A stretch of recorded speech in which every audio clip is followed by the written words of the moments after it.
This is the You Winning Life Podcast, your number one source for mastering a positive existence. Each episode will be interviewing exceptional people, giving you empowering insights, and guiding you to extraordinary outcomes. Learn from specialists in the worlds of integrative and natural wellness, spirituality, psychology, and entrepreneurship. So you too can be winning life. Now, here's your host, licensed marriage and family therapist, certified neuro-emotional technique practitioner, and certified entrepreneur coach, Jason Wasser.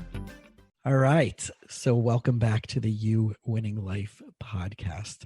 And today's guest is a person who, without a doubt, fits the motto of winning life. He was born in Metro Detroit, Michigan area, now living in the beautiful mountains of California, and is a Michigan State University alum. My cousins went to Michigan. They didn't go to Michigan State, but we'll get into that rivalry later. He's been working as a TV producer for local community stations, started a rock band playing drums, and toured both the United States and Europe. Opened up for Iggy Pop, the Motion City soundtrack, My Chemical Romance, OK Go, and more. Moved back to Hollywood to pursue music. Ended up working in the acting and filming industry as a stuntman. He's worked on TV shows such as Twin Peaks, Jimmy Kimmel Live, Oz, The Great and Powerful, Fresh Off the Boat, My Dinner with Herve, The Insidious 4, and others. He also is the host of the I'm Kind of a Big Deal podcast. And he and I recently met in a speed dating for podcasters and podcast guests event about 2 months ago, I guess, at this point. And one of the most interesting things is that he also was born with Cartlidge Hair Hypoplasia, has had two reconstructive leg surgeries and a spinal fusion. So today's guest is none and only than my new buddy, Christophe. I really want to welcome you. And of all the things that we could have just tackled into, there's some other interesting facts. Yeah. Hey, Jason, thank you so much for having me on this podcast. I am a fan. I love what you do, and this is so cool to be on this show. Yeah, there's some interesting facts about me. You rattled off a couple of accomplishments. One of my greatest achievements is I've grown to 4 feet 4 inches tall. And I would say that's probably my most notable achievement. which is crazy, right? Because I know you and I were talking previously about the audio versus video format, and right, you and I are sitting here on Zoom, and those of us who are going to be catching the video format of everything, right? There's no notable, right? As I'm looking, I mean, you grow a killer beard, which is awesome, the mountain, that's the mountain man in you. Would not accept me without this beard, so. It's the pre-qualification requisite in order to become a mountain man these days. Exactly. So, nice. I'm and the totally flannel screwed. that I just took off too. I mean, listen. Some of the bands were really popular in the 90s, so it's and the 70s, man. I'm all about that. Like, I'm down with that look and that sound. That's cool to me. So we both have a love of music. We both have a love of connecting with people, helping uplift people. You and I were talking about my background of, looking at my life from my vantage point of being 5'2" and not meeting, the technical legal terms of dwarfism or a short person, but having someone in my life, one of my childhood babysitters and family friend was part of the community, was very active in the organizations. So it was something that I've always been exposed to, even from the time of my childhood, which has been normalized, thank God for me. There's been a lot of things that a lot of people have had exposure to that is not normalized for them and still outside of their comfort zone.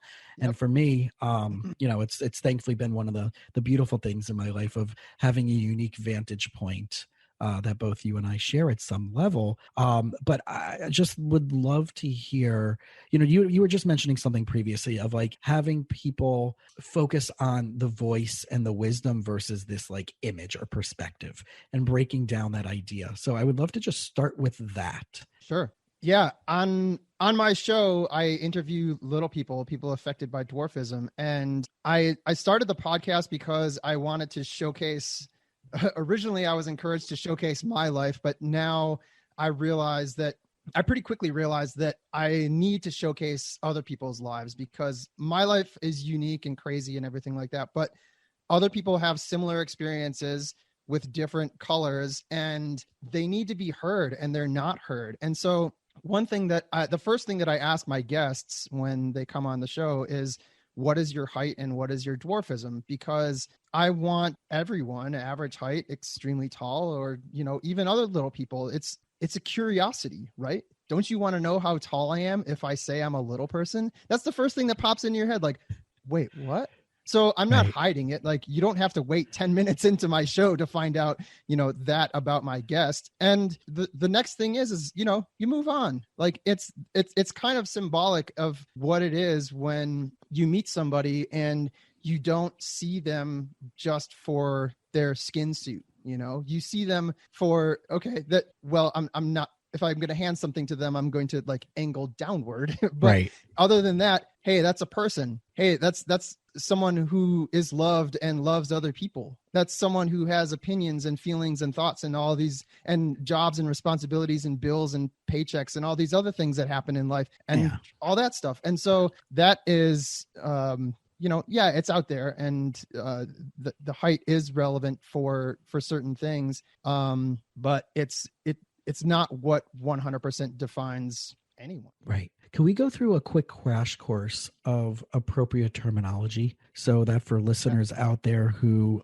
are curious, who are engaged, who want to be compassionate, can connect. And especially as we go through this conversation as well. Yeah. So one thing that I've learned, or I guess I should say has been reinforced, is that the most proper terminology is someone's. So, if you want to refer to someone, just call them by their name. If you want to describe someone's height, short-statured is probably the most safe or acceptable term. Little person and dwarf also fall into that category. The term midget is, considered offensive and is associated with, pain in our history, Yeah. Yeah. And I know that a lot of the social media and like movies and like Wolf of Wall Street, right? One of the famous scenes in that is them tossing. The tossing scene. Yeah, for sure. Right. Which I'm sure, like my question is like, how much did that person have to, like, whoever, I don't know if you know the person because you're in the community, right? But it's like, where does one go? It's like, well, we want to be identified,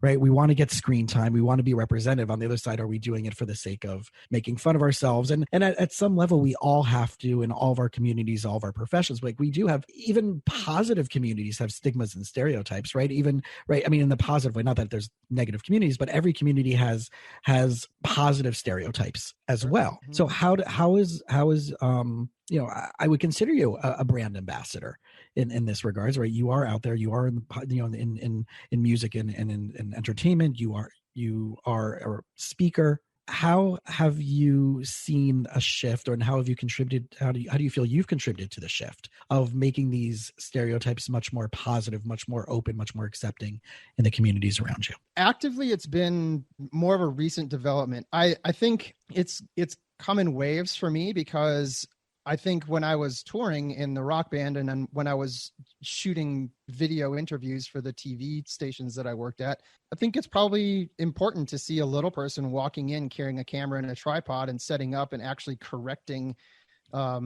interviews, or getting what I need from an interview and taking it back to, a producer or director. I think that spreads the word that, it's not my size that is what you need to see. You need to look into my eyes and give me, what I need for my job, because it's your job too. And, I did that for a long time. And then playing drums as well. I think it's also important for people to see, a little person walking in, loading in their drum set, setting up on stage, and then, rocking people's faces off, which is what my band that toured for 6 years did. I mean, it was the most energetic, loud, bombastic band that I've ever played in. And we left everything on the stage, like blood, sweat, and tears. Every single night. And so, to see that, and when you look at a drummer, it's probably difficult to see that I'm a little person behind the drums unless you know about drums. a lot of people didn't realize that I was smaller until, after the show, and they would see me and be like, whoa, wait a minute. Or beforehand, I kind of became oblivious to it, but my bandmates would notice that I would be, judged by a lot of eyeballs and under the breath comments, or some not so under the breath comments, when I was loading into the club at 4 p.m., in the afternoon, after we drove 7 hours to get to St. Louis or whatever. Right. And so I think that was important. And then I kind of took a turn, I think, in a way, because I came to Hollywood and I started to get hired for productions and for commercials and TV shows and stuff like that. And a lot of the jobs that I would do required that my face be completely covered up in prosthetics, makeup, goop, foam. Let's put his entire body into a foam suit so that we can't see who he is, but he's animating this character, which is so cool until you don't get any other roles. Right.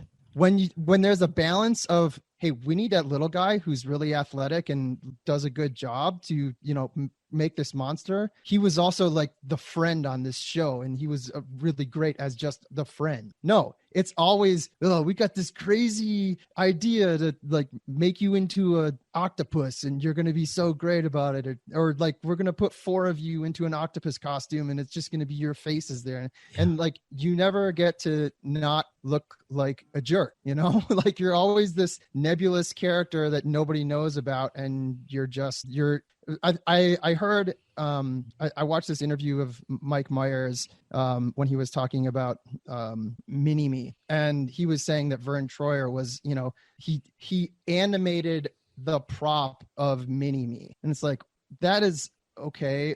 Right. That's terrible. Right. It wasn't the full use of his range of talents as an actor. Yeah. Or representation of human, like yeah. It's just like, this is hilarious. Instead of having a doll, let's hire a little guy who will do it. Yeah. And that's the lure, right? Like I make 10 times more money doing a production that I don't have to do rehearsal for than I do doing a cover hit playing drums where I need to learn 35 songs for 1 gig. And well, society tells me I need to make money, so I have to go do that. Yeah. And so, I feel like I worked in these roles and these jobs where I was, really showing people that little people are more than just their appearance. And then I went into Hollywood and I kind of started to do these things, and I had so much fun. And then also I was like, well, why can't I do anything else? Yeah.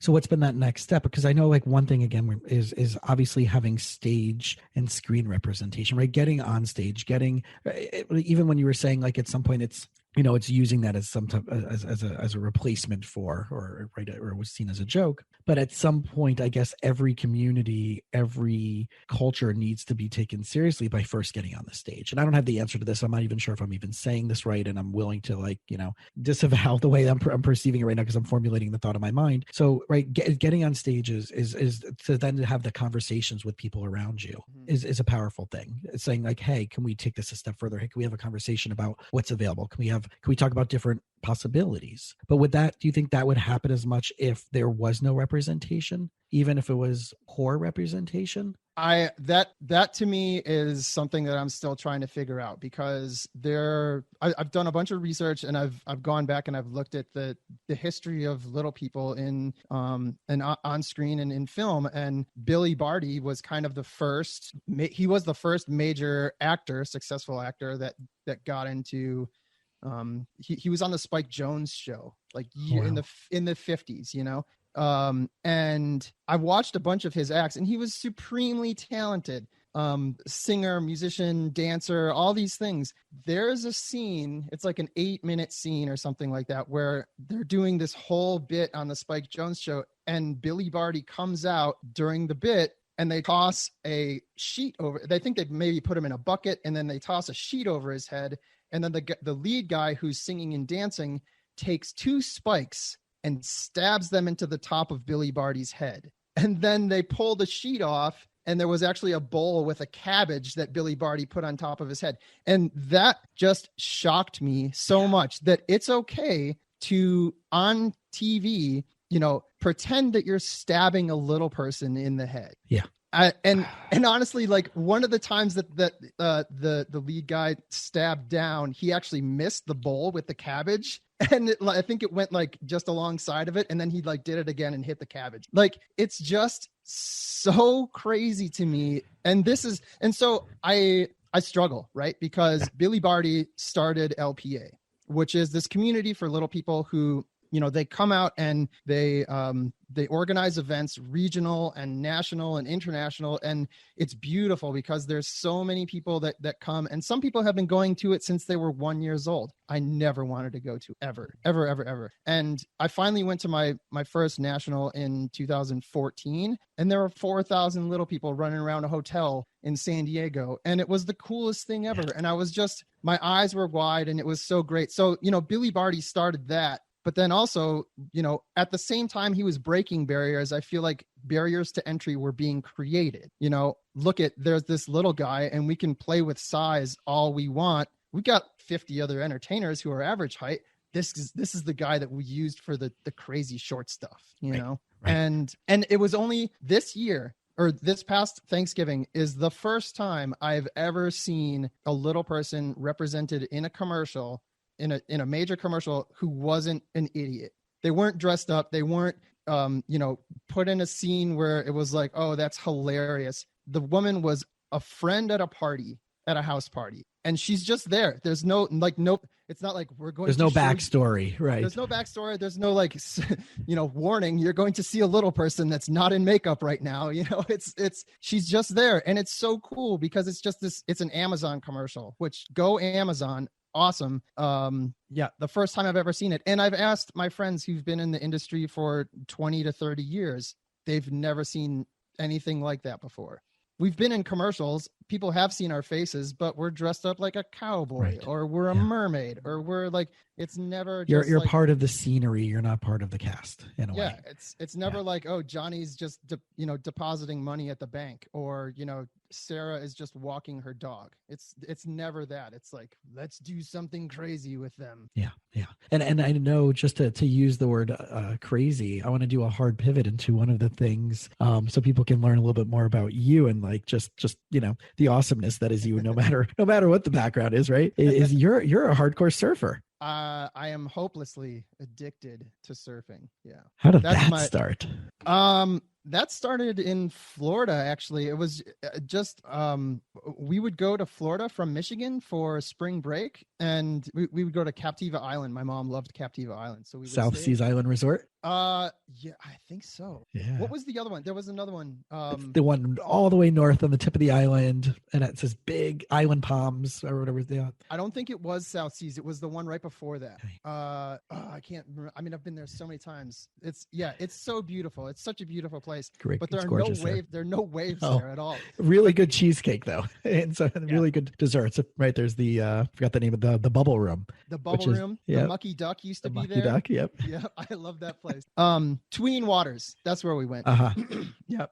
And we would go into town, and there were some shops and stuff, and I ended up in a surf shop a number of times. And I don't know why. I always loved water. Being from Michigan, the Great Lakes are there. We would always go to the lakes. I always loved being in water, in the pool, in the lake, wherever. And just seeing somebody standing on a surfboard on a wave just caught my eye. And at 14, I sent in my subscription card and a check to Surfer Magazine. And I never thought I was ever going to get the magazine because I didn't think they would deliver it to Michigan. And so I was like, well, I'm taking a risk on this $25 subscription. I love surfing so much. I hope they use it in a good way, even if I don't. There's no real water up there. Why would we send it there? I mean, we have lakes. Yeah. So, and then I finally convinced my mom to go to the east side of the state, and we went to Sebastian Inlet, and I rented a surfboard, and I just about drowned like 14 times. Oh man. Got in some rips, and I don't even know if I caught a wave. I didn't know what I was doing. I never took a lesson. I just went out there. Got dragged down the beach a quarter of a mile. Like it was crazy. Yeah. So that's how it started. I just loved it. I always loved it. And then now I live in Southern California, and I've been surfing regularly for 7 years. I go to Malibu, I go to Ventura, and I'm I love it so much. It's everything. Like I was listening to was it Bill Protzman? Is that the guy? Yeah. So you guys were talking about music so much, and I love that. And when you were talking about music and society, I was thinking, okay, but they also need to bring up surfing, because surfing is so much like music and like adapting in society. And then you have to not that I wanted to just jump into that conversation because it was so amazing, but surfing is the same thing, because you have to adapt, you have to react in the moment, but you also have to have this underlying like rein on your emotions, and like and because if you overreact, you're not going to be in the pocket of the wave, and you're not going to be able to turn, you're not going to get everything out of that wave that you want to get. And I've been beat up so much in surfing, but I absolutely love it. I've never yawned in the water like from boredom or being tired, even though I'll get in the water at 5 a.m. sometimes. It's where I feel I don't know, I feel right, in the water like that, and it feels so good. Everything's flowing in that moment, right? I do believe that when you're in that type of experience, like you just said, I've never yawned. I feel that way about tennis. Like I can be like dead tired and someone's like, oh, you want to go play tennis? Okay. Right. Awesome. There's no like, short of it raining, right? There's really like, and I remember I used to do let's see, I played tennis. I would take lessons again, even like in my late 20s. And I remember going back for the first time on the court with my coach, and I got so like lightheaded because I overstrained myself. I didn't bring enough water. I didn't hydrate. I was completely out of shape. And I remember sitting on the side of the court, like dry heaving, like, so, and there was nothing, it was just like so out of shape. And I'm like, I'm so glad to be on the court. Like this feels like crap, but like at the end of the day, it was like, okay, it's like there was this positiveness of like and it didn't matter how bad I played. It didn't matter that when I met up with a buddy of mine that I reconnected with and we would play tennis once a week, I don't care that he beat me every single time. I was just glad to be on the court. And I think that's such a life lesson, what you just shared, because the result for you was something happened for you in 2019 that, yes. Yeah. So, right. I want people to hear that, like the getting knocked around, the getting all beaten up by the water, or whatever life scenario is throwing at us, when you keep getting back on the board, what happened? Yeah. So in 2019, I mean, I've surfed in Malibu for about 5 years consistently, showing up. If I'm an actor, so sometimes I don't have work, and, I can surf 4 days a week. So, I'll never claim that I'm a local anywhere. I'm from Michigan, and I visit spots, but some spots I go to more frequently. But a friend of mine in Malibu said, hey, there's a surfing competition. You should come. Like, that would be cool. And it's for all of the athletes are adaptive athletes. So spinal cord injuries and amputees, and people with all different types of, they're blind and deaf surfers. It's amazing.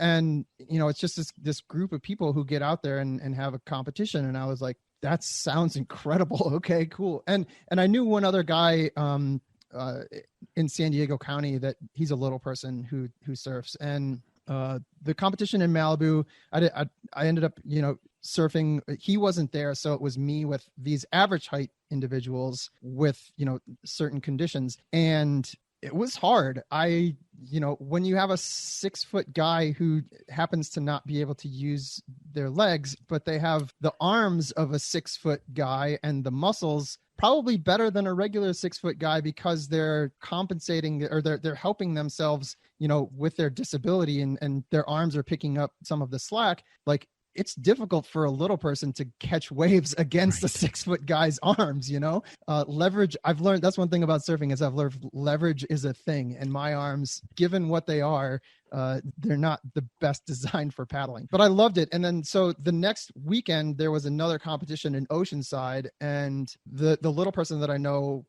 Ryan from San Diego, was going to be there. And the organizer was like, I'll just put the two of you in a division, and it'll be the first time we've ever had a short-statured division in the competition. Wow. And I was like, I'm in. That's so rad. And I think, I don't know if I called Ryan or not, I don't remember, but I was just so excited. And I set everything up and went down there, and the waves when I arrived were big, and I was like, how do I get out of this? How do I get back out? I don't know. We mean finally getting recognized and then you're running away? Come on. Oh my gosh. Well, the waves were kind of crazy, and I've never surfed there and stuff. And again, I'm from Michigan. Like, it's a little bit intimidating, but I was like, I know this, I can go and do it. And I came back and 90 other competitors came for this event, which was so cool. And yeah, I met up with Ryan and we went out and surfed 2 heats and I ended up winning the division or the category, which like, it's really cool to win that. But, you know, the coolest thing is that Ryan and I were there, you know, and we were there for that. And he was just really supportive, and like it just felt important, you know, to have the 2 of us there and representing, for people and ourselves, and being out in the water when it was really tough and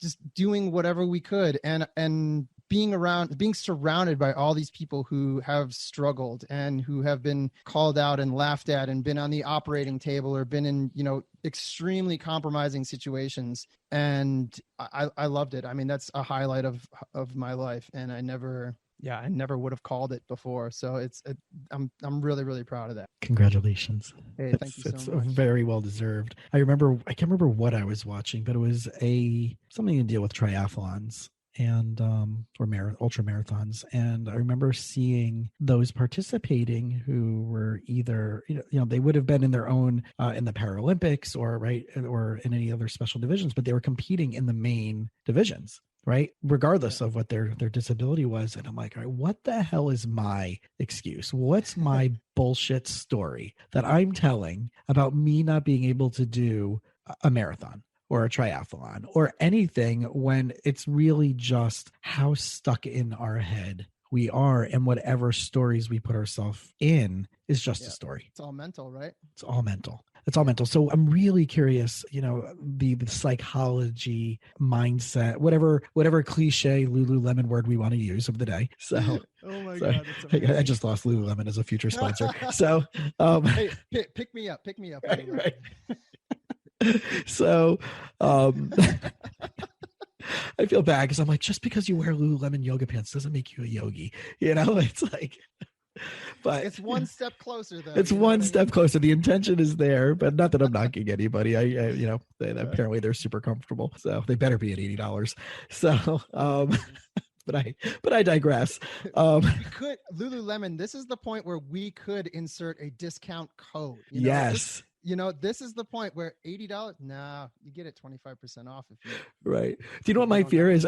So my sister, and just as a side tangent, so sorry, right? My sister and I are about, now she's my whole family happens. My dad's 5'4", my mom's 5 feet. My brother's my brother's the abnormally weird one at 5'10" or 5'8", 5'10", and my sister and I are about we're in the same height range. So she knows exactly what she needs from Lululemon. So when they had their clearance sale where you can't return it, like she back in the day would have gone into the store, known her size exactly for each of the different type of products. So she, because you can't return it if it's on clearance, right? On the mat. So like if she knew like her size for me, I'm like, oh my God, like this, like, first of all, I don't want to, like, I would love to have gotten one of their shorts, because I know they make great running shorts and casual day shorts, right? To like be athletic in. And I'm like, but I'm like, I don't know, am I a small, am I a medium, whatever. I never took that extra step of becoming an expert on like a specific brand's sizing. So, because they always end up being different the next season anyway. But but that's my biggest fear of like, I always have to get like, is it going to be, pair of jeans? Always have to get an altered pair of shorts are going to be below my knees, not above my knees. I'm going to look like I'm wearing basketball shorts no matter what, right? So story of my life. Right. So I'm glad that we can commiserate on that. So we always have to pay more money for our clothing because we always need to get it altered. So man, yeah. And then if it gets screwed up, then like that's it. Oh man. Right. Then we look like we're Rafael Nadal back in the day with his tennis shorts that were his capris. Man, I've got so many stories. Like when you're short, you learn. I feel like I'm taking us off the track now, but good. Like when you're short, you learn how much a half an inch or a quarter of an inch actually means to your jeans. Because it looks so ridiculous when it doesn't look, when it's not cut right, like where a regular, like below the knee, like 2 inches below the knee would be is at my ankle. So the width is it's such, yeah. I wear girls jeans, it's just so much better. Yeah. Like they still need to be hemmed, but they're just like, they fit my leg and maybe they look a little more rock and roll, whatever. I don't know. So it's the super skinny jean. I wear a super, I think, yeah, not to brag, but I am a size 1 in girls jeans. And they fit great. They're awesome. Yeah. Whoever designs men's jeans See, that's a sponsorship you got to go after. Whatever that brand is, you got to reach out to them and say, hey, we want to get this non-gendered, jeans and American Eagle girls jeans, size 1. Send me a box. Like, I'm serious, man. So if anybody out there has any contacts with American Eagle, look Christophe up. Right. We're not going to discriminate. Right. We'll take it all. Just, make sure we can return it if it doesn't fit. So it's, right. These are all things. It's funny that my own insecurities throughout life has been being this, at 42. And I even saw it when as a therapist, are people going to once you get to know me, you get to know me. But initially coming into the room, it's I don't look necessarily always, that age that I was. I can't grow a kick-ass beard like you do. So therefore I lose that distinguished therapist look, or distinguished anything look. This is a mountain beard. This is right. Mountain beard. Right. It's still distinct. It's a distinguished mountain beard. So this is a fire making beard. Okay. Perfect for fire festival also, right? In a couple hours, there's going to be a fire in that wood stove, and this beard is going to help. So, in other words, you walk around California with an axe just for fun, just like a true hipster with your blue bottle coffee, right? Exactly. So, I know what's that's up. Malibu. That's Malibu. That's right. So the mindset psychology, right, of me, getting past this. Are these people going to take me seriously? I'm here to help them with their marriage. I'm here to help them with their family, right? I've had elementary school kids that were taller than me walking into my office and oh, this guy's going to help, right? It's all my prejudged stuff that I'm putting on them that that I think they're thinking about me, when 99% of the time they probably didn't give a crap, right? But I remember growing up, right, in elementary school, middle school, where I was the shortest person in class, the shortest person on the baseball field. I remember, one of my coaches, in baseball, who was a wonderful person, but took advantage of my stature and we put me into a crouch that the crouch size diminished my strike zone. So I would be able to get on base until other teams started complaining and other coaches started complaining. And every time they would make me do that, they actually started making it strikes because it was still the strike zone, even though I was no longer in the strike zone. Yep. And it became a thing in the league. And I'm oh, wait, this isn't good. I thought it was oh, it was cool, I'm getting on base, but I'm no, this is actually taking advantage of a weakness. But, and trying to make it a strength. They weren't doing it intentionally. I was good friends with the coach and I was good friends with the kids, and I would stay at there. So it wasn't it was let's make fun of Jason type thing. It was just, let's take advantage of this opportunity thing. But I know for how long this story was saturated in my life, even to the point where I was being playful last week with a post. I connected with someone on Clubhouse, the new app that everybody's raving about. And, it turns out he's are you that guy that does that arm thing for emotions and therapy? And I'm what? I'm yeah, I do this thing called neuroemotional technique. He goes, yeah, we met at an event I hosted 2 years ago before the Grant Cardone 10X conference. You were at my event at that movie warehouse. And I'm oh my God, that's crazy. He's yeah, I wasn't sure if it was you. I just wanted to, but I know you did. The guy who I met that looked like you did this arm thing. And he has a picture of the video clip of us working on each other from the event, or me working on him and showing him what I did. And I remember posting of 2 weeks ago, I'm it's so good that I can now be remembered as the guy who does that weird thing with your arm and your emotions than Jason, the short therapist. So I feel like there's been some type of evolution in my psychology of who I am. So I'm curious from your perspective, what have been some of the tips and tricks? And this can apply to anybody who has any type of insecurity about anything, but we're obviously we're relating it back to stature, for physical stature. What have been some of the things that have helped push you, get you unstuck on those days where you might have felt like shit and down on yourself and all of that? Yeah, I think, that happens, and it is something that's there. And to say that I just have everything roll off my back, even though I've developed a pretty thick skin. I don't necessarily like my thick skin so much. It's there for some protection, but I feel like it dulls and numbs, some feelings. And I don't necessarily like that. But being little, sometimes you have people that really want to help you out. I would go to concerts and stuff and they would, get me side stage, or I've been backstage and stuff like that, just because of my size, paid the normal fee to get in, and I end up on the tour bus. That stuff is cool. For the experience and for that whole thing. But I think that can, in some ways, be a hindrance, because that can get in your mind that, okay, well, I received this treat on this occasion. Now I'm going to this other occasion and I probably should get something because I am this. And, you know, I thought about you in that story when you were, you know, doing the crouch to squash the strike zone.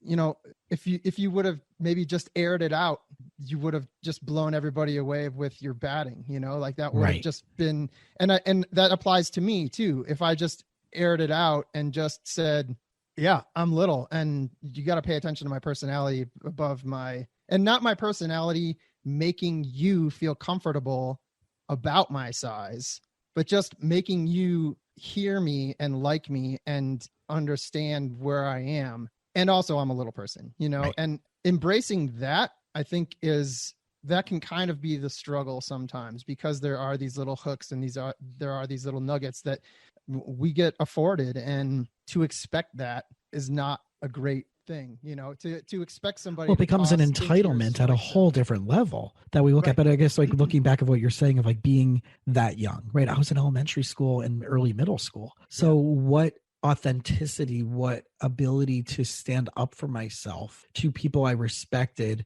who I was doing something for the greater good of the team, became part of my mission of. And I remember even in school, like my friends would like playfully make fun of me, and I'm still friends with a ton of them today. And they're like, "Oh, the Wasser crouch," you know, like it became like a thing. Like, and I'm like, I didn't term it. It wasn't like I didn't come up with this thing. It wasn't like, you know, but like, you know, this, I guess maybe having people look at like the non-judgment of themselves from what they might have been able to do back then. And they might not have had the strength, the tools, and the wherewithal to do so. But are you making the same thought processes now? Right now, I'm 42 versus 12. Right. But I mean, also realizing that is in you at some point, you know, and realize it's because I know I've shut the door for many years on things that I just coasted along with and just either required to happen or requested to happen or, you know, expected to happen. And just saying, no, like that's a little bit of a double standard there. Like you can't ask for this, want to be respected in this way, and then also take these like easy shots too. Right.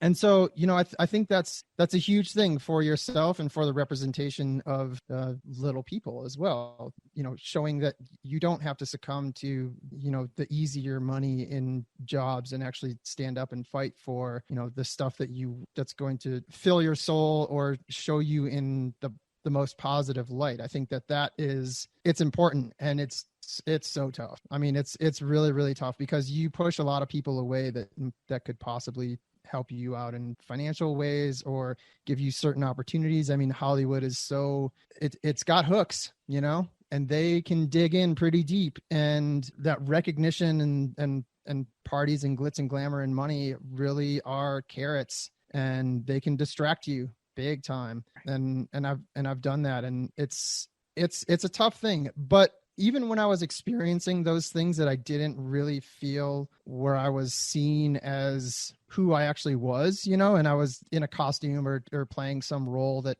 you know, is ridiculous, I still found value in those experiences. I still found that, you know, given the feeling that I have when I'm doing those jobs, I can take that and put that in a compartment that says, okay, we've done this. We need to move on in a way from this to the next thing or something else. And it's given me a ton of stories. I have so many stories about so many jobs that are just crazy and ridiculous, and encounters and people and experiences that no one has, you know. And that makes me special. And that makes me able to talk to you in this way and talk to other people and say, okay, I've seen the dark side. I've experienced that stuff over there. Maybe the job even was for a charity, but like the people that I met and the job and the thing that I did was not uplifting, but I have that, and I can take it and I can go, you know, learn from it and also measure it against the next thing that I'm going to do. Right. Yeah. I noticed that like the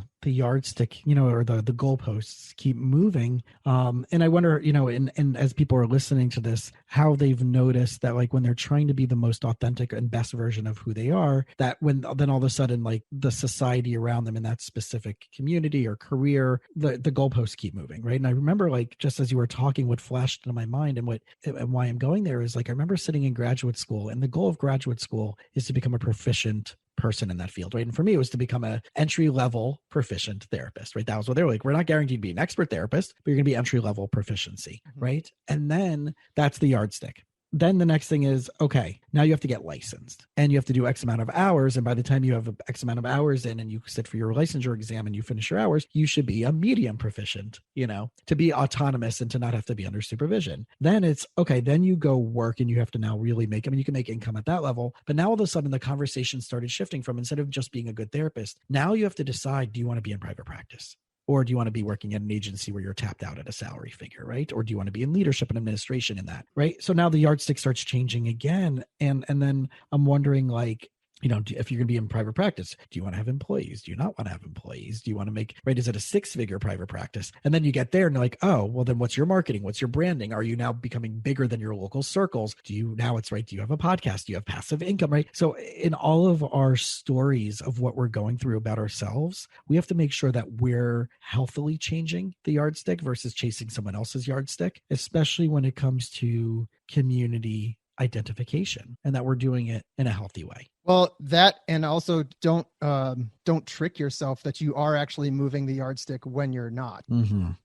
I think about all the events that I've worked, and yes, they've led to other events, and I've gotten paid well for all of the events, but the events do not afford me a 401k. The events do not, make it so that, somebody wants to hire me at their company and, teach someone a trade. The events afford me, personality with that individual and community, like for 3 hours when I'm there, and then I'm on my own. There really isn't much like beyond. And I think that's what I was kind of tricking myself for a while and saying, like, I'm moving it. It's going, and I got these other gigs because of it. And it's like, well, yeah, but that movement really isn't viable, and it's not really real, Yeah. And I hear this conversation all the time with people, especially in the space of where they want to create a job or a business. And I'm like, what's the real population? And what are you really trying to do to get there? Someone was like, they had this really cool idea. And I'm like, okay, that sounds great. But what do you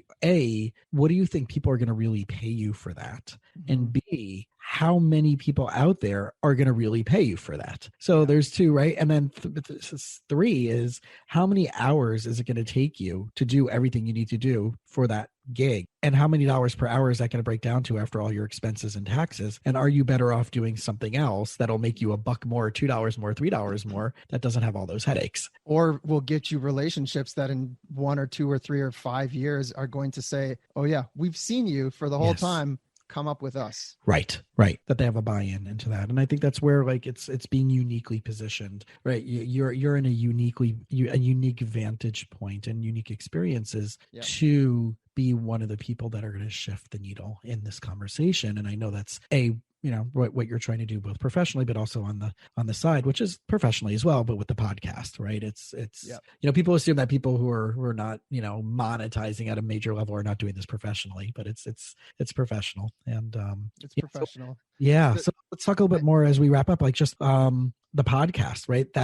So what's been some of the goals and some of the positive things that have come out of your podcast? And then let's wrap up our conversation with plugging everywhere that people can track you down. Absolutely. Yeah. The podcast is, man, that is such a moving and growing thing. It is something else. I released 20 episodes in my first season, pretty much all interviews with other people, and most of them little people. I interview my mom, who's average height, and then another guy from college who throughout life changed his view on little people and went from, making fun of little people from afar to having some of his really close friends be. It was interesting to talk about that shift. But the show is, my mantra is stories about little people that don't talk down to you.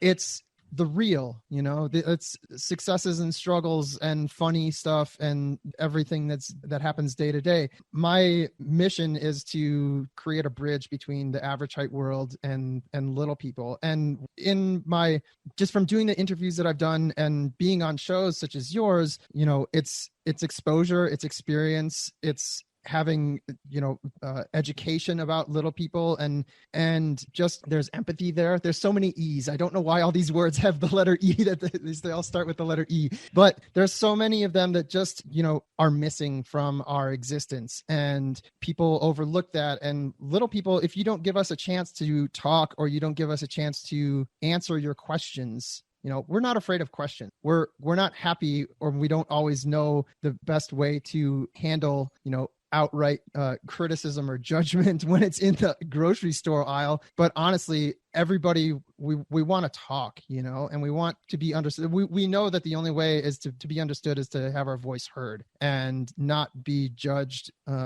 just from the visual, and so that's what my show is about. I've interviewed Peter Dinklage's stunt double, and a woman who won a silver medal in the Paralympics in Rio de Janeiro in 2016. Another woman who, she's 3 feet tall, and she has 1.5 million followers on TikTok for her dance videos, and she has been to rehab twice and had an eating disorder at 6. Like, these people, their struggles are out, and they're laying it on the line, but it doesn't define them, and it doesn't keep them down. And I think that's the biggest thing is, we all have stuff to deal with as little people. We all have all of the stuff everybody else has, and then medical issues and social issues and emotional issues. And, I think it makes it, you're automatically special for dealing with all that stuff. Yeah. You're automatically better, stronger, all those things. And so that's my goal with the show. And season 2 is coming out soon.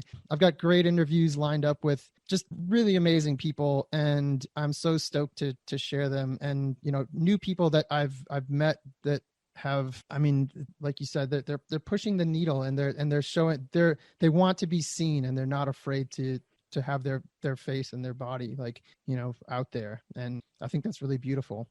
Love it. I love it. So for everybody who has gotten any level of value, of insight, learned from it, check out Christophe's website. It's ChristopheZD.com, and his phone link, right? Christophe Zajac-Denek. Yeah. And he's also, like we just talked about, the producer and the host of the I'm Kind of a Big Deal podcast, and that's available everywhere. And it's like you said, a podcast about the unique lives of people with dwarfism and crossing the bridge between little people and the average height world. And if you've gotten anything out of this podcast, please go and do us a favor, do me a favor, go onto iTunes and leave us a starred and written review. That again helps us get seen by more people. I'm going to do that today because I love your show so much. It's so good. Thank you. And and that's how it works, right? And it really does. And if there's specific episodes that speak to you, or that will speak to a person or help someone else, that's a point of why Christophe and I and many of my other guests who have podcasts are doing what we're doing. We just want to bring good stuff to the world that can help in some way, shape, or form, and answer some pain points, solve some problems, help people feel better, know that they have a support system, and be part of a community. And I think that's one of the biggest things. Yeah. And if I can say something, I've started to say this on shows that I've been on, if you do happen to encounter a little person in the wild, dig deep for your bravery, and just, go up to them and say hello if you feel so inclined, and introduce yourself and just say hi, and see what that reaction will be. Because I think a lot of people have fear, and they could feel tentative to do that. But, we're just like other people. And, if you feel so inclined to say hello, you're probably going to get a smile back. So for sure. And also say, by the way, have you heard about this podcast? And my buddy, right? It'll be a good opportunity to plug your new friend, Christophe, right? So, yes. But cool. And if they wanted to write, so their website's the best way. Any other social media you want to put out there for them to reach out on? Instagram and Facebook, Big Deal Pod. You can search at Big Deal Pod for Instagram and Facebook. Please follow us there. And new episodes I'm planning to have out next month. So yeah, I'm excited. Awesome. And then for those of you who've been tracking for a while, you may have noticed that my Instagram that you were following us on got yanked down. Instagram had some funny stuff, and I'm one of many people that I know in my circles that their Instagram got shut down overnight for no reason. Nothing political was posted, nothing controversial was posted, just something in the algorithm, or someone, I don't know, whatever, some hater probably tried to report it. But But we've moved everything from the Jason Wasser LMFT to You Winning Life, the name of the podcast. So if you haven't yet followed us on Instagram, you can do that there at You Winning Life. And obviously, subscribe to the episodes as usual. So Christophe, my man, I'm so glad we connected in that speed dating event for podcasters. So cool. It was great. Cool. It was great. And I very much look forward to obviously having our conversations continue, but next time you're in South Florida and I'm out on the West Coast of Cali. Absolutely. We'll connect and we'll get some good. I'll see you in the Lululemon Facebook chat. That is right. Yes. We'll both be modeling in the next catalog for them. Hashtag Lulu. That's it. Hashtag Yogini. So, all right, my man. To be continued. Feel good. Thank you so much. This was a pleasure. Really enjoyed it. Thank you. Pleasure was mine. Thanks for listening to the You Winning Life podcast. If you are ready to minimize your personal and professional struggles and maximize your potential, we would love it if you subscribe so you don't miss an episode. You can follow us on Instagram and Facebook at You Winning Life.